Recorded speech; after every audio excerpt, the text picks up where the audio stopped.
Super. Thank you so much for inviting me. Thank you, everybody who's watching.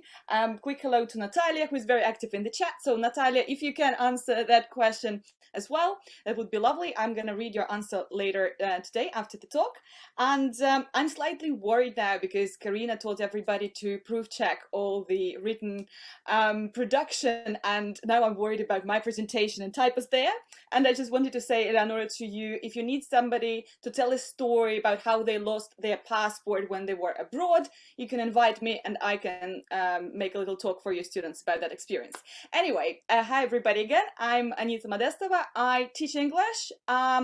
I say I learn Italian. I've been learning it for about 10 years, probably like Rob has been learning Polish in Poland, but I'm learning it in Moscow. So it's recreational learning, I guess. I'm still A2.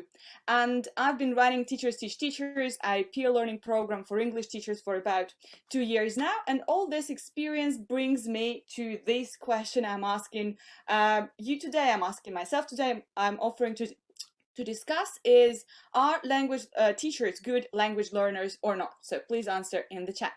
To start with, I'm going to share that 2 years ago, we started an experiment together with Andrew Walkley, who is a co-author of Teaching Lexically book and the Outcome series. I started teaching him Russian, and we wanted to see if this lexical approach works for other languages, Russian in this case. Later on, so I have some like proof on the screen that we really have been doing it. So there's a video of our talk.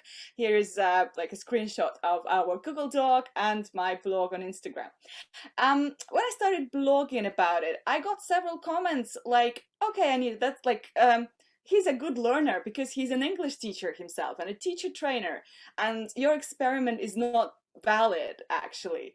And at that time, I agreed. I mean, I thought that it was like true that the progress and the regularity of the lessons and that he does his homework and all that stuff that well, like belongs to good students, he does it because he is an English teacher. But at about the same time, I started running Teachers Teach Teachers, and I've been observing our teachers and myself studying there. And today I'd like to share several thoughts and several things I heard teachers say. First one, this is a great one. I hope you recognize it. I don't have time to do my homework. So the first time I realized that when I was studying Italian with my Italian teacher, and every time we'd come to class, and I think the first thing I learned in Italian was like zero. Zero compiti per caso or something like this. See, my Italian. So, and anyway, it was like I didn't do it. I didn't have time. And at TDT we have teachers and we study like once a week, and of course if you don't do your homework when you study once a week, next time you come to class and you like remember nothing from the previous lesson. And first, when I observed this about myself, I was terribly ashamed because I'm a teacher. Why don't I do homework? I know it's essential. But then I noticed other teachers do the same or like not do the homework. I relaxed a little bit and kept observing. That's a very relaxing thing to do. But this is just the truth we can accept, that being a teacher doesn't necessarily make you do your homework and do it on time. And what's worse, some of us, and like even like I myself sometimes feel when I haven't done my homework, if the teacher did give the homework bit, I have a like desire not to show up in class. And I'm pretty sure that your students sometimes do the same. And recently I gave a talk for Trendy English as well about homework, and that we had like a heated discussion about if we should or should not give homework. So I suggest everybody be careful with homework, because even teachers don't have time to do that. And but that's a whole talk, and probably longer than 10 minutes. My second very big surprise happened when I talked to some participants of a CAE preparation group. So these students were like accepted to the course to do to prepare for this CAE exam.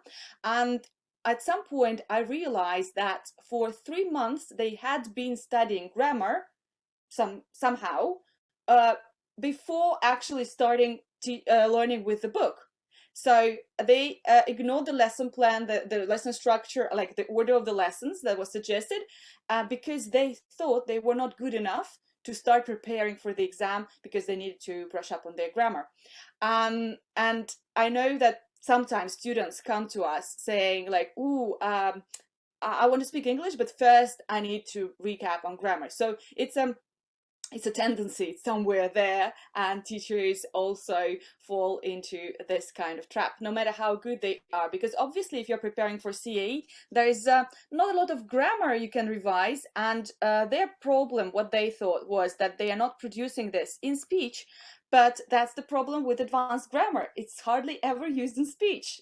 It's advanced grammar if it even exists. Next thing, and this is my favorite, all-time favorite, I need better English for work. This is what teachers say, obviously, because I work with teens, I work with kids, I work with low levels, but I'm so busy right now. I'm gonna learn English later one day, and I keep hearing this for like it's out there, and I'm pretty sure you know a lot of teachers who can say something like this. So in the end, these are all the same things that our students normally tell us. And this is my favorite thing, is teacher's paradox. I hope like the picture is not offensive. I just wanted to show my surprise that every time we speak with teachers, when we analyze advanced level classes, there is, as students, they share that they didn't have enough time to speak. But then when analyze them from teacher's point of view and from lesson planning view, there is a stereotype that a speaking class, that when there is a lot of speaking, like more than 50% of the class, it's not a lesson, it's a speaking club. And it means that the teacher is doing a bad job. So we kind of want speaking and want to improve our speaking, but we're not doing this because it might be looked upon like, you know, as like you're not doing your work.